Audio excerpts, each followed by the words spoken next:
Welcome to Iowa.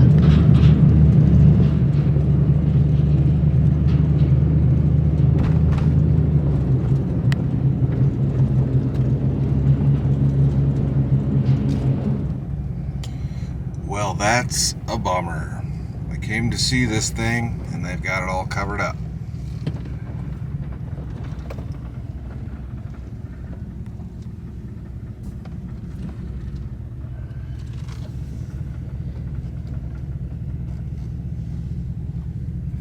So it's really not worth me getting out. The whole thing is covered up.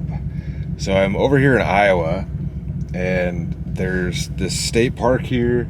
There's a full campground at this place, and there's that thing, which is a keel boat. I really don't know much about it, but I didn't know it was going to be covered up. In the summer, they actually have it in the lake here, and you can take it for rides. But it does look like there's a very large visitor center over there. So we're gonna go over to the visitor center and see if they have any displays inside. Ooh, I can see something. Maybe that's open, fingers crossed. If not, that's kind of a bust, but we'll go check.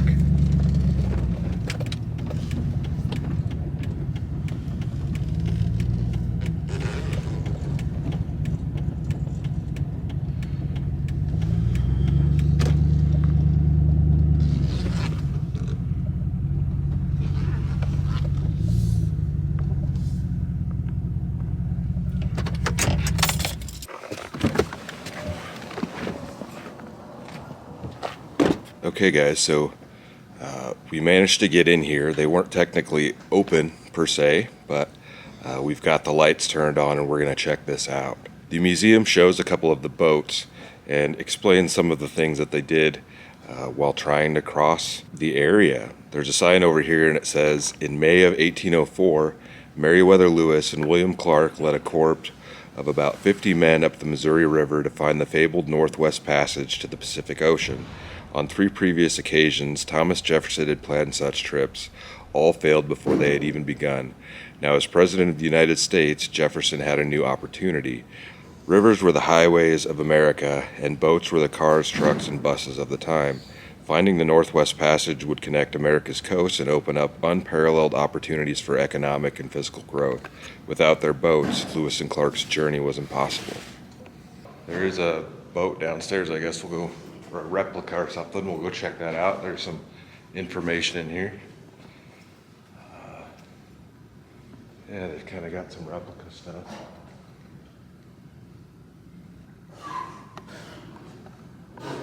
I guess this is a replica of the captain's quarters in the keelboat.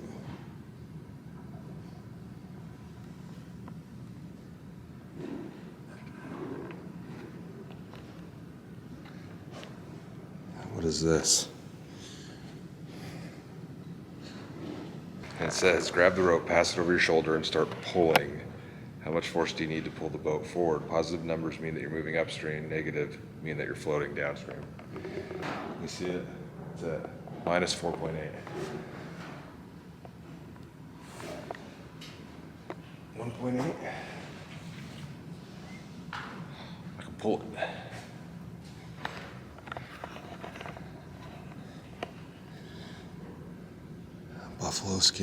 Buffalo skin canoe.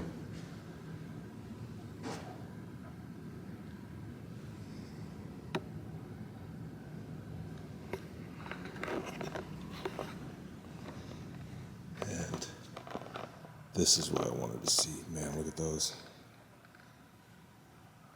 They're huge.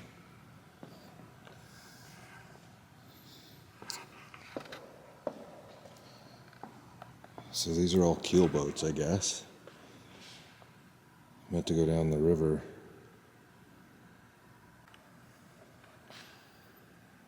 So a little bit of information up here on the boat. It says, Lewis and Clark's permanent party included 30 men prepared to man the barge. This group included enlisted army men, Kentucky woodsmen recruits, 3 French Indian interpreters, and Clark's slave York.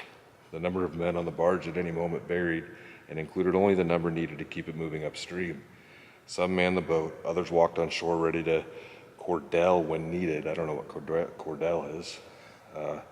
A few, including the captains, hunted or explored, and one was assigned each day to help on the white pirogue.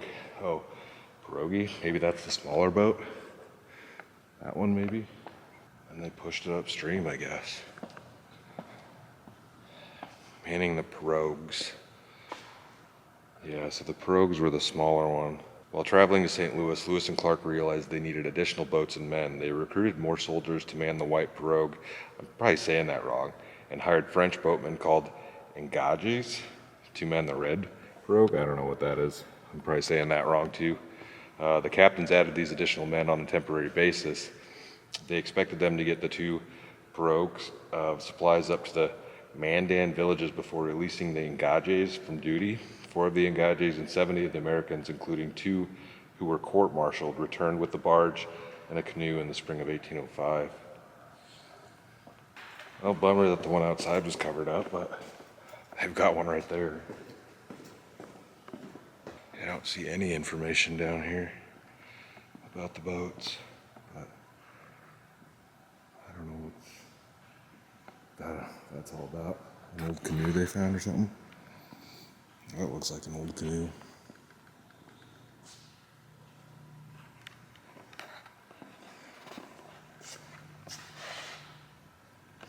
But the boat's cool, man. It's huge.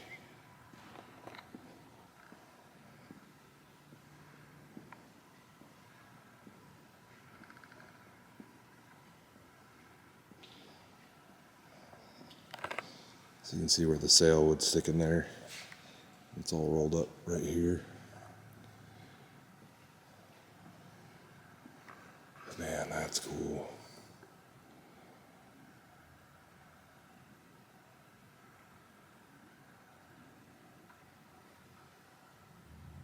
I don't know if I'm allowed to get on it, but they have a nice little walkway here.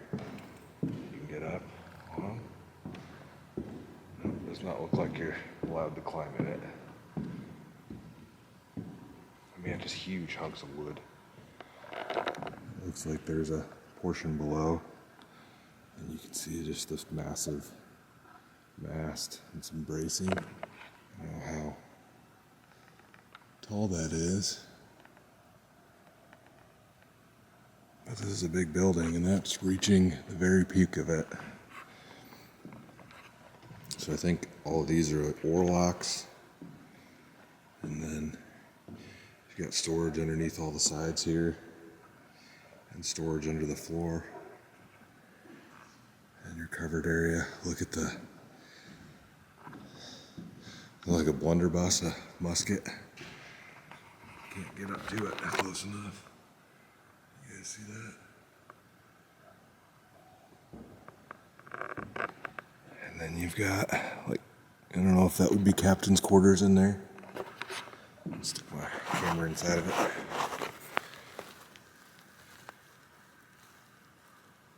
And it's a very low ceiling. Like, I would guess that door is maybe 4 foot tall. And you've got this whole area up here, and your big rudder back there, paddles.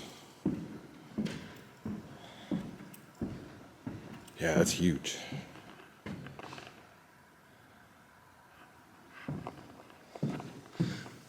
That's open, and there's another view.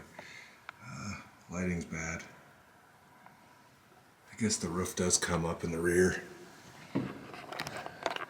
So you can kind of see the way the paddles sit. That's the roof line back there.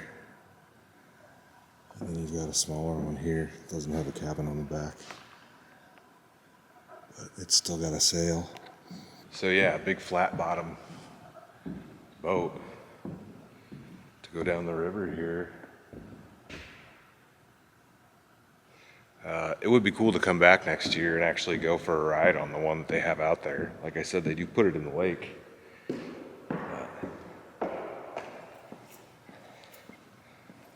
That's about it in here. Kind of a bummer that there's no information. I guess we didn't even really see the front of this. Oh, I missed that. Look at the tiny little mini cannon. I'd say it's probably like 16 inches long. big old anchor.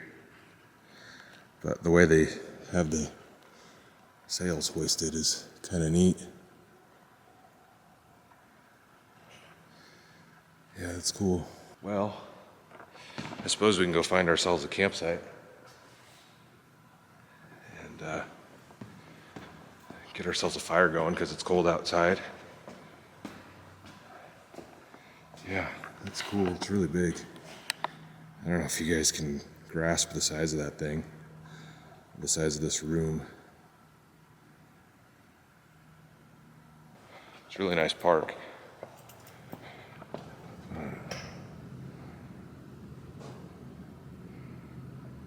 This area is kind of small, not a lot in here, but it's really cool. It's got a really nice view out here. And the lake is pretty long. You probably won't be able to see it, but there's birds all over out there. Yeah, you can see it. We'll hop out of here and see if we can go find ourselves a campsite for the night. Kind of a neat sign. Oh, there's the trail they took. Lewis and Clark Historic Trail. So I don't know, it must have started in Pennsylvania. And they followed the rivers. And then all up through Nebraska. And I'm like right over here somewhere, I think. In Iowa. South Dakota, North Dakota, across Montana. I wonder where they actually got off the waterways. That's really cool.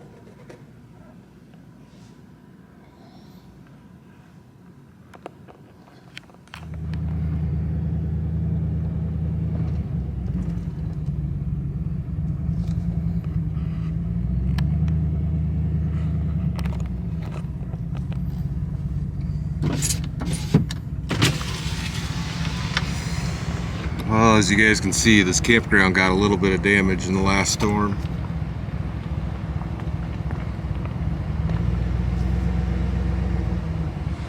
And there's hunks of wood laying everywhere. But that's not a bad thing, because when I walked into that visitor center, all the lights were off, and there was a girl in there, and she turned all the lights on for me so I could check everything out. And she said, feel free to burn all the debris that you can find. She's actually been the one that has been out chopping it up, I guess. So they got quite a bit taken care of in the last few days. There was a couple spots where you can tell an entire tree had fallen down. And these are big cottonwoods, I assume. We got ourselves a nice spot here along the lake.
Oh, it's cold out there. Bunch of foods, bunch of junk food, and some other junk. There we go. So there are no like tent camping sites here, which I know you guys can't see me with that light behind me, but there's no tent campsites here. Everything's electric or full hookup. But since I'm in Iowa, it's cheap and you don't have to pay your yearly membership like Nebraska does. It's only 12 bucks to camp here tonight with electricity. I'm not sure if Iowa does off-season rates or not. No reason to be cold if you don't have to be.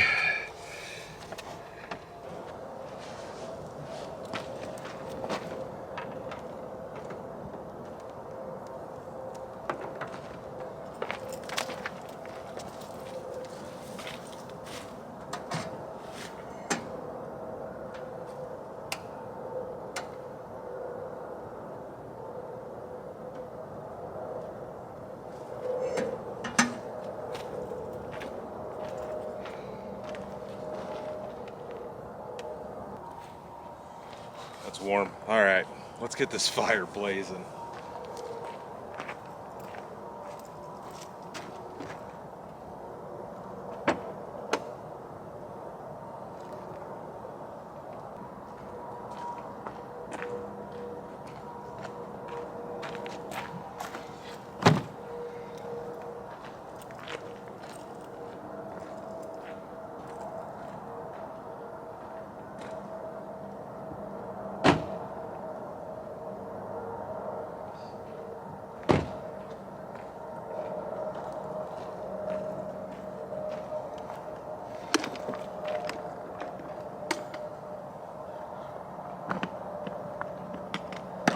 I don't have a ton of firewood with me, just that, but With the amount of stuff that's laying just across the road over there, I think we should be able to get this thing going.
We don't know how well these big hunks are going to burn, but we'll just throw them on there.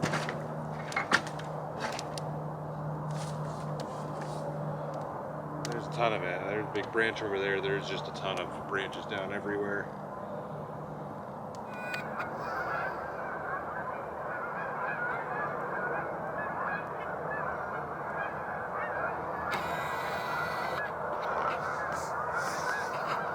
So there's a bunch of them out here, and they're all over there. Oh, they all just took off.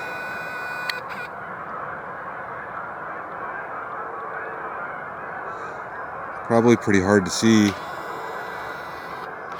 but that's where the open water starts. All of this right here is frozen, but this is all incredibly shallow water. But yeah, there's geese everywhere. Geese and ducks, I guess. You got schools of them flying over there.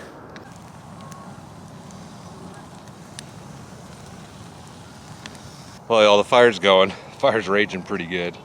So why don't we go ahead and crack ourselves open something to drink. We've got a Red Stripe Jamaican lager. I have had this before, but it's been quite some time. And that's not a twist top. Let's see if we can do this here. Can never set you guys down without you falling over, getting crooked like that. Use my handy dandy little pocket knife here, keychain pocket knife. It's a Kershaw knife, and it's got a bottle opener on the end of it here, and then it's like a little box cutter. Works really well. I mean, you can see it's not much longer than my finger.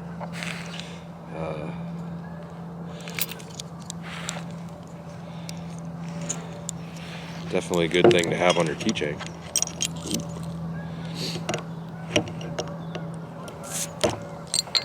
And there we go.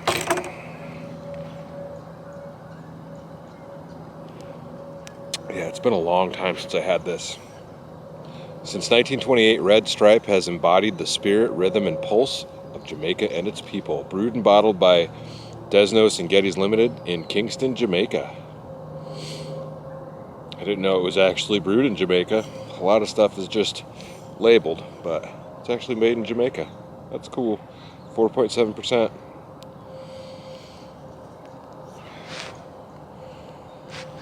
I think my koozie's too big for this guy.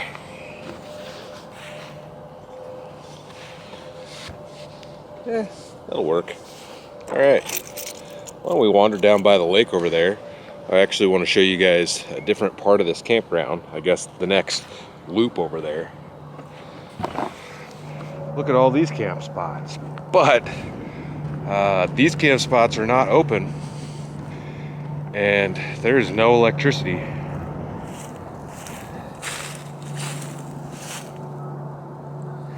I think what happened was this place got flooded and all these boxes got wrecked. They're all sitting in here kind of crooked. If you guys can see how crooked they are. It might be hard to tell. That's all frozen. And the water line's just over there. This is a really like long lake, and there's no wake restriction here, so you can run your boat out. But you can probably also hear it's somewhat close to the interstate. I imagine in the summer when the trees all have leaves, that's not too bad, or when there's a layer of snow on the ground, that definitely helps quiet things down. But on the drive in here, like the first mile and a quarter or mile and a half of the lake is like private residences right on the other side. So this park is kind of stuck down deep in the middle of it, but it's pretty nice. I've ridden my motorcycle out here one time, and other than that, I've never been here. And that was really, really early season, and they had the boat that I wanted to see. It was also out of the water then, but it wasn't covered up, so you could actually look at it.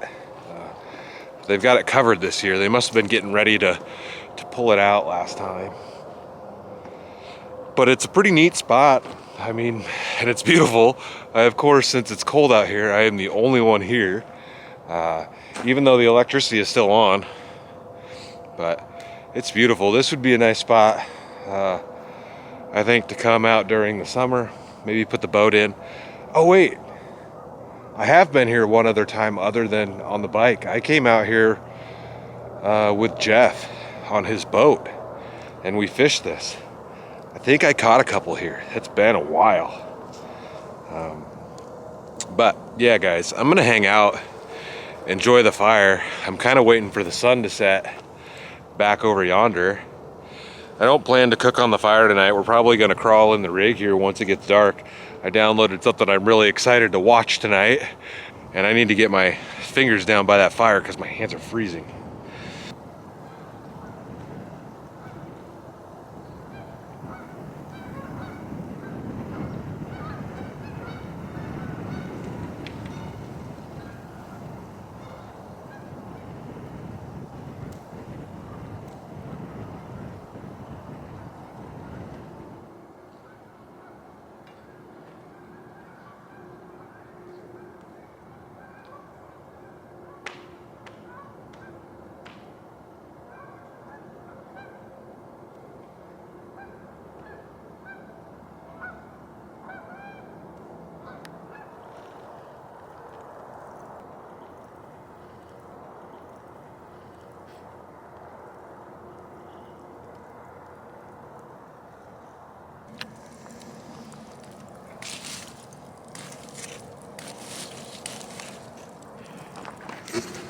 Oh, it's starting to get cold up there. The fire's dying out. Have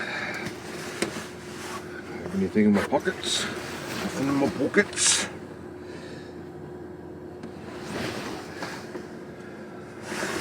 I don't even know what the actual forecast is for tonight. I'll have to take a look at that quick. Get this hung up. See what it's like in here.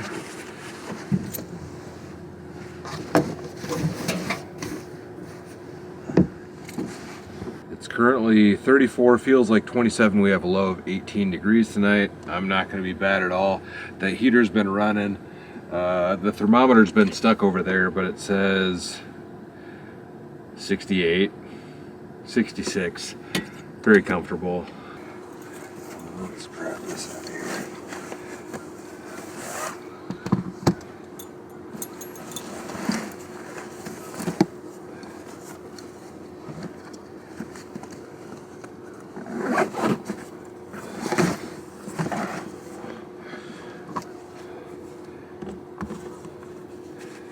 Set that over yonder because I'm ready to.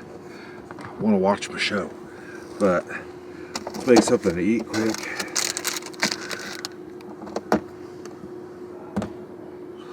How about might as well grab a drink while we're in there. Alright, so I'm just going to make a sandwich. We'll put it on a hoagie bun, but kind of the odd thing is I bought this Chick-fil-A sauce. So I've had Chick-fil-A, I've had the Chick-fil-A sauce. I've never put the Chick-fil-A sauce just on a sandwich instead of like mayo or mustard or something like that. So I got some hoagie buns. I also have some tater chips.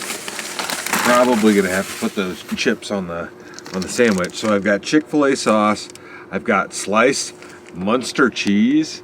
I've probably had this before, but I couldn't tell you for sure. And then I picked up some turkey breast and some smoked ham. So we'll give this turkey breast and smoked ham a try on there. We'll throw all of this on there, and we're gonna dab a little bit of habanero hot sauce on there just for good measure. Pop out one of these hoagie buns here.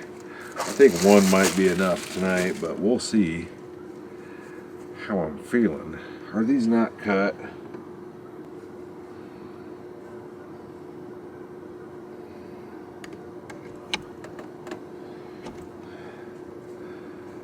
Alright, we're going to take our hoagie bun. We're going to slap some old Chick-fil-A on there. This is probably got a seal on it. Yep. Should probably shake this up a bit, I'm guessing.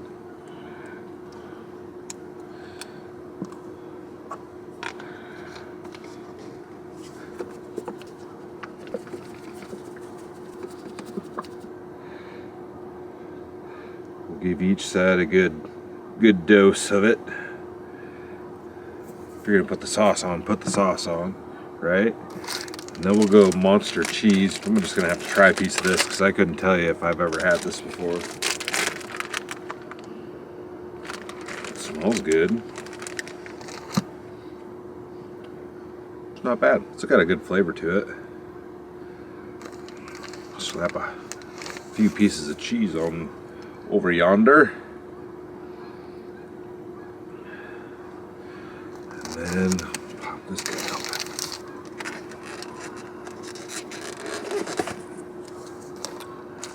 So ham and turkey. Ham and turkey.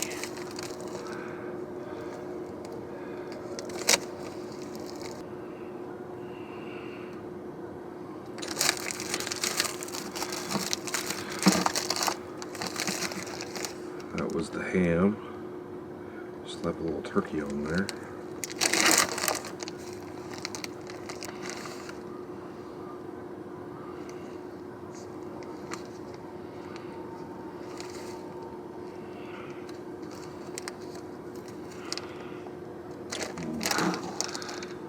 And then, of course, we're going to slap a couple of chips on there just to give it that little bit of crunch. Chips on a sandwich. Might need to crush those up a little bit. One for me. And then the final touch will be some habanero hot sauce.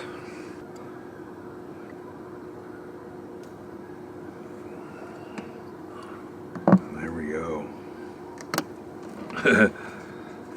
That's That's about as fancy as you could possibly get right there.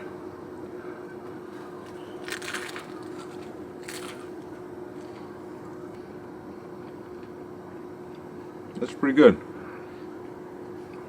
I like the crunch that you get from the chips. Crack that guy open. And I'm not even going to waste time. I want to get a video going here. Get a movie going, get a show going. So tonight, I'm going to watch something on Amazon called The Grand Tour. The Grand Tour episode, what season is it? It's episode 4 of, I think, like I'm not sure what season it is. Anyways, The Grand Tour came out with a new episode. It's the same guys from Top Gear, if you guys have ever heard Top Gear. And it's a new episode called Carnage à Trois. And I think they're in France. Let's see if it says what it... Yes. Yeah, in the second lockdown special, the trio dive into the bizarre world of French car culture on an epic road trip. Starting in the Welsh hills, they dish up hair-raising mountain climb, bomb defusals, propeller-powered cars, helicopter stunts, and the most thrilling race of their lives before reaching the English Channel for a jaw-dropping medieval climax and a soupcon of French art house cinema. Yeah, it's season 4, episode 4.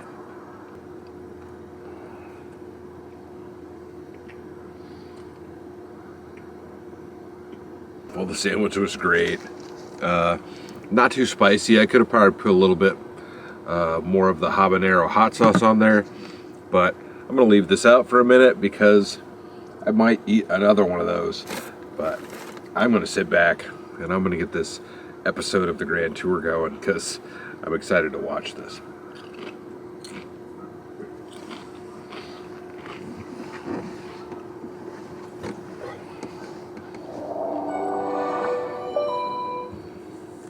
The suspension system in this was so good, Citroën sold it to Rolls-Royce, who used it in the Shadow.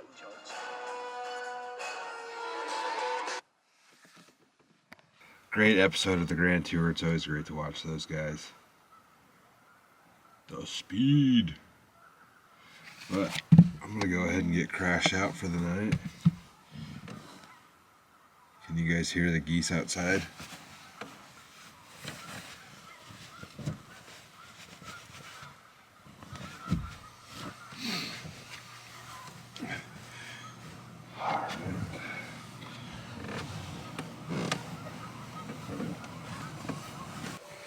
See you guys in the morning. Probably don't need that on.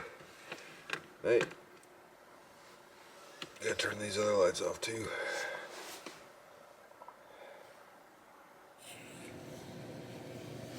Oh.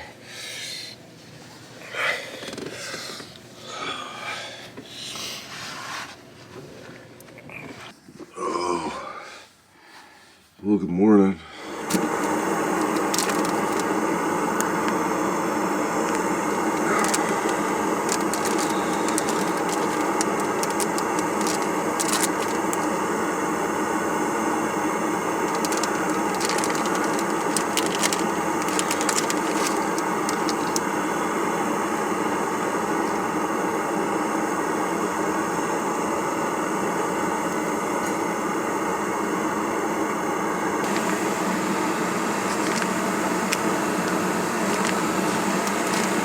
Strawbizzle for shizzle.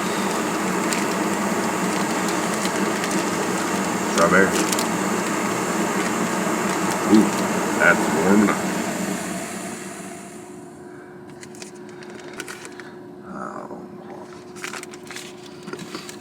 These are good.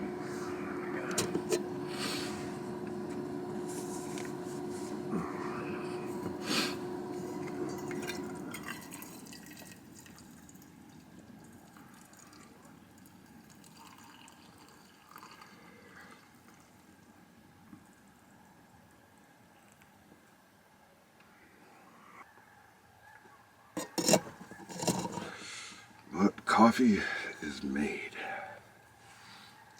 It's a whopping 19 degrees outside. feels like 5 out there. It's only a high of 25 degrees today. It says it's almost 50 degrees in here. These windows are cracked open though, so yeah, it's cold out there. Looking out the back window here, the lake was iced up like all the way behind me, and now it's kind of open over here. It was windy last night, like in the middle of the night. There were some pretty big wind gusts. Thankfully no more trees fell down, but it was very windy. Enjoy our Krispy Kreme.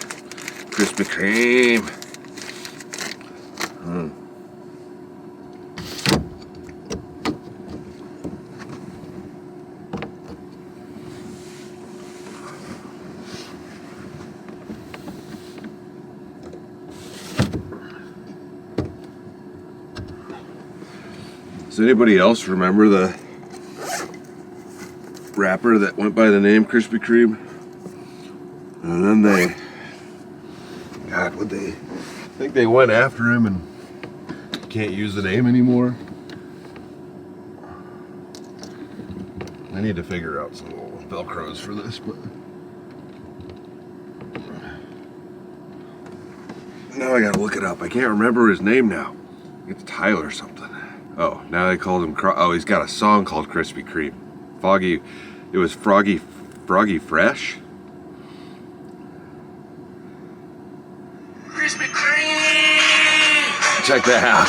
2012. You weren't jamming this? We back up in this. You already know. 'Cause I am The baddest of them all. It's an hilarious song. He's got another really good one. So he did some rapping under the name Froggy Fresh, and that song is called Krispy Kreme, and it's absolutely hilarious. But if you want to hear a really good one, his real name is Tyler Cassidy, and he's got a song called Boyfriend that's absolutely You great. look so amazing in that sundress. Wonder what you look like when you're undressed. I can't play it for you guys. I don't know if he's got copyright on his stuff, but yeah, look up Froggy Fresh Krispy Kreme and Tyler Cassidy Boyfriend, and those are great songs. He's got some other stuff too that's good, but yeah, I don't know why I even thought about all that. Scatterbrain. Oh yeah, Krispy Kreme. I'm an idiot. I'm an idiot. All right, let's get out of here. I'm gonna get in the truck and I'm gonna have to play that stuff on the stereo as I'm driving. More keys. Wow. Hey, check this out. I got it fixed. So, if you watch the snow video, the truck would not start. Remote start in the morning. And that day, on the way up there, I had thrown a check engine light for like the evap system. It's kind of along with your fuel system. And it was just because my stupid gas cap wasn't tight. Because I have a cheap aftermarket gas cap on here because I ran my other one over, which is another story in itself. But I tightened up the gas cap and reset the code. And there we go. It's really loud back here because the exhaust is dumped like right there. So, let's get out of here.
beautiful night. It was a cold night out there, I guess. I was happy that I have the heat. You can't really beat it for the price of the campsites here in Iowa.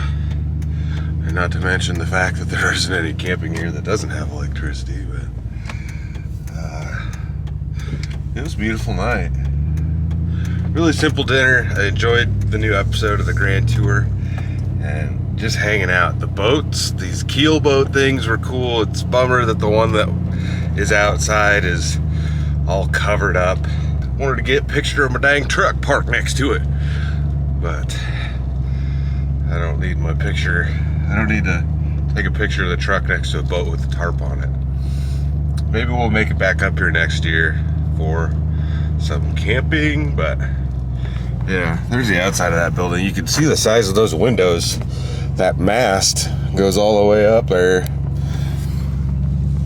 But yeah, there she is.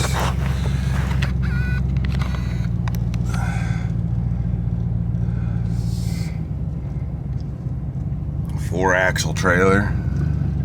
I think it's just massive. Oh, and then all the geese are out there. Must not be able to hunt that end of the lake. I don't know.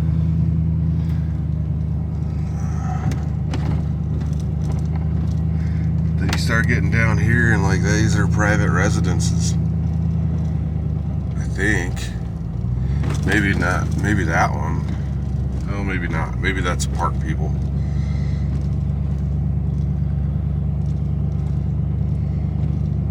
See if I can show you all them geese, goose, water birds. Geese, gooses, geeses, gooses, honkers. Okay, so across the lake there, you can see private residences also.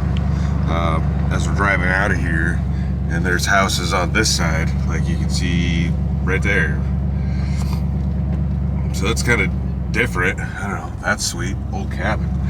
And then over yonder there, you see all those birds in the water. Stop for you.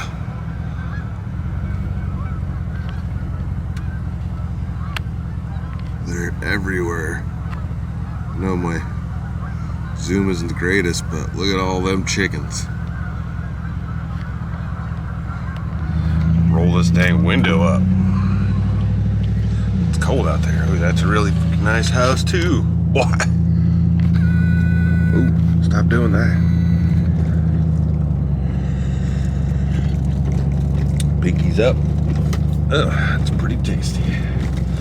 But anyways, y'all, I'm gonna go ahead and close this one out. Had a great night last night. Really simple dinner, but it was tasty and it was easy, and I got plenty left to take home to use up this week. And the coffee and the Krispy Kreme donut holes are pretty tasty. So anyways, y'all, I hope you enjoyed it. Stay tuned for the next adventure. I'll see you in a bit.